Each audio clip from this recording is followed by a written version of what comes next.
What's up, y'all? What's good? It's your boy Dame D from the What Up Though Show. I just want to wish everybody a happy Tuesday, and I want to talk about parenting for a second. We just had two young ladies on the show a few days ago who were unfit mothers who had their children living in squando, feces, and things like that.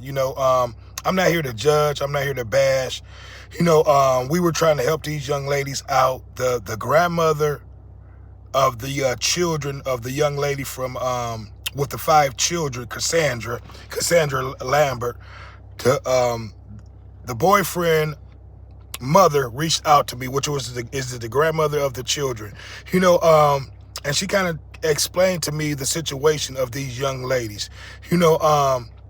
As a parent, you have to do whatever you need to do to be able to protect your children, to be able to give them home, a shelter, clean place to stay, running water, usable toilets. And these women did none of that. It was just a lot said by the grandmother. She advised me that, these women had more than what they needed at one point to be able to take care of these children, and they just squandered that. So she was a concerned grandmother about the children, and, she was also concerned about the young women too. So there was no excuses on these young ladies' behavior, how they allow for these children to live in this household. And I can't even see how they would live, in a household like that. It speaks a lot of volume about these young ladies, So she reached out to me again.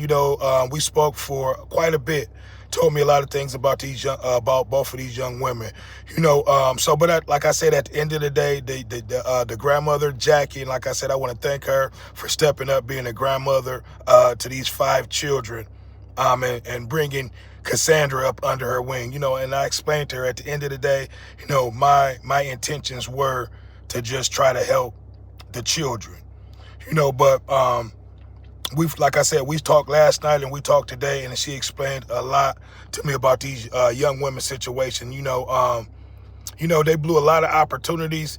At the end of the day, like I told her, hopefully these young women will do everything they need to do to get their lives together. I don't know if that means that they should be parents again, but, everybody deserves a second chance. So, at the end of the day, hopefully these young ladies can do what they need to do to get their lives in order so they can be there for their children. I don't have anything else to add, to this conversation. I may talk about it a little bit tonight, and after that, I'm done with it. So it's another one. It's your boy, Dame D, and I am out.